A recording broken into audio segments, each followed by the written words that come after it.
all you need. When you're stripped of all your armor, you can finally feel the breeze. We're living in the moment. Hey guys, and greetings from Joshua Tree National Park. So there's a big difference between what we're doing here versus what you saw us doing in Idlewild at the last video. So on this whole trip so far, we've actually been hooked up to power, water, and sewer. But right now we're doing what's called boondocking, which is basically camping.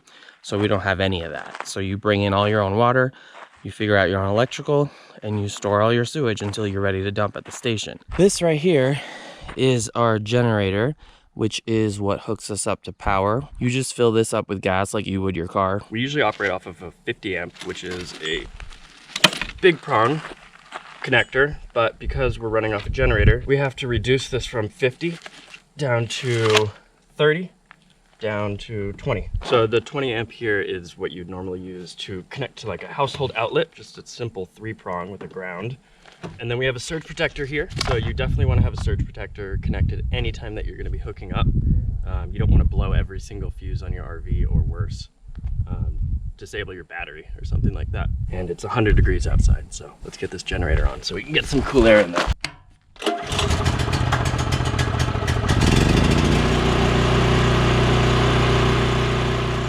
One thing about using a generator here at this particular park, they have rules and you can only turn them on during certain hours. The generator hours at this site are 7 to 9 a.m., noon to 2 p.m., and 5 to 7 p.m. And that's because it's really loud.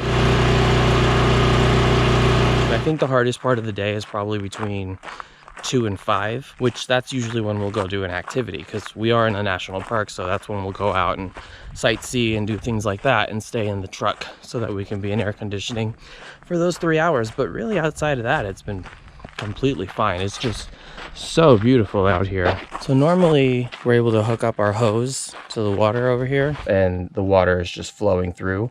But right now, since we don't have that, we filled the freshwater tank for the first time, and there's about 60 gallons in there of water. So that's what we shower with, that's what we wash dishes with, that's what we wash our hands with. But basically when that water runs out, that's it. So we carry these water jugs here for additional water. Basically our showers need to be short. You can't fill that tank up, otherwise the water comes up and overflows. So it's a very delicate balance. We wanted to do this kind of experience because we wanted to see how far we could push the rig. We really did want to test the limits of our RV. We wanted to see how much fresh water would last. We wanted to see how the power would work without being hooked up to power. All those little things are kind of important to know before we get too far into the trip.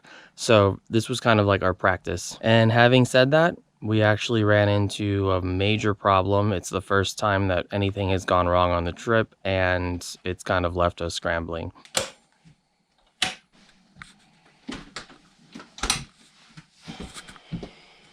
When we pulled up to this site here in Joshua Tree, I noticed that there was like a giant flow of water coming out of the side. I didn't think anything of it. I thought it was just like condensation that was, I don't even know. But then I went to go get a popsicle and I saw that it was melted, and I realized that the fridge wasn't working.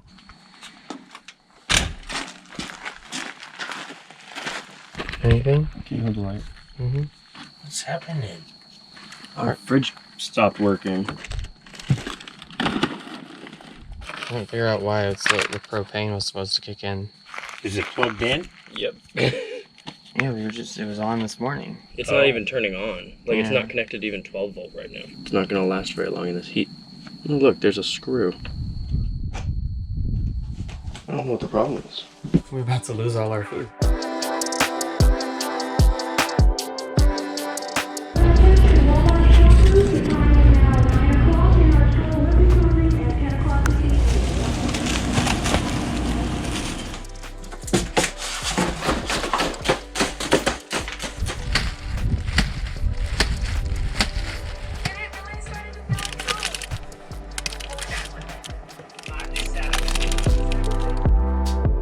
What? I plugged it into the car. And what? It's not working. I think the fridge is broken. Hey Tracy, my name is Eric, and I picked up an RV from you guys about 3 weeks ago, and our refrigerator just went out. We're in the middle of the desert. So, okay, I'll give Keystone a call then. All right, I appreciate your help. Hey, I'm not actually sure. Our refrigerator broke down in our Keystone Outback. I've tried both. I hooked it up directly to the generator, and it didn't even run off that. We just went boondocking. We're out in Joshua Tree now, and it doesn't turn on. There's no lights. There's nothing. Damn, it's only been 3 weeks. Everything else that's 12 volt is working except for the fridge.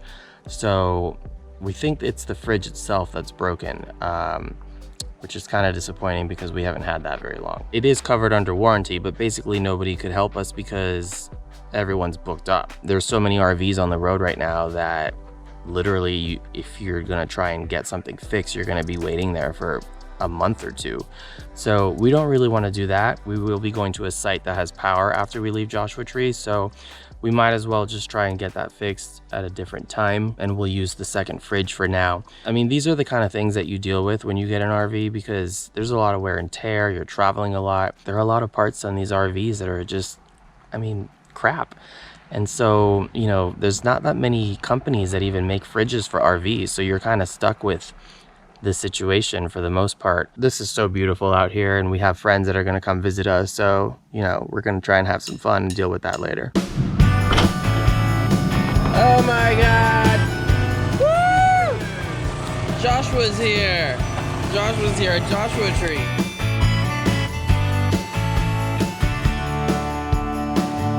Your long weekend, baby! Woo! This is so freaking beautiful. Cheers, guys. Cheers. So it's 100 degrees right now, and it's like 11:30 in the morning, and he's rock climbing.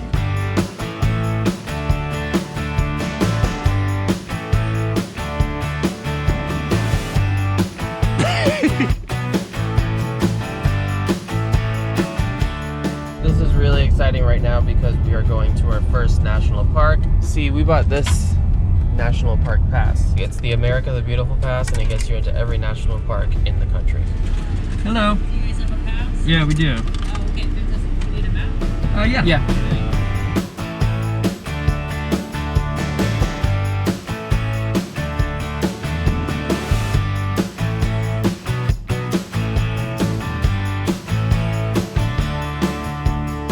That is so cool. This is the Joshua Tree. How long? You said it takes a while for them to grow back? They take forever to grow? And this is the only area that they grow in the entire world. I couldn't hold it. Sneeze into your elbow. Please look at your elbow. So today we're doing something a little different. We're still staying in Joshua Tree, but we are now moving to BLM land, and we're just gonna pick a spot, point to it, and that's where we park.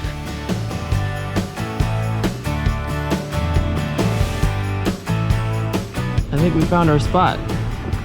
Yeah, I like it. There's a lot of space there. Hello! Look, your friends are here! Aw, look at the back. Gosh, is that your cousin? They miss you. Jen's here! Hi. Cheers! Clinky. Woo! Up until this point, our travels in the RV have been mostly local. We've been within a 2-hour drive from Los Angeles so far, but now we head off to Arizona and ultimately to explore the rest of the United States.